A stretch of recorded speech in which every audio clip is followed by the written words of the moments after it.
See the operator's manual for a detailed description of how to set the blade height using the digital readout.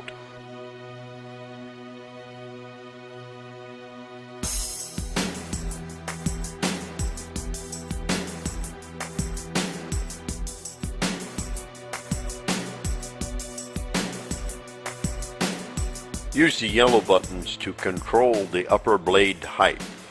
The upper yellow button raises the blade height. The lower yellow button lowers the blade height. The actual height is read out on the digital readout.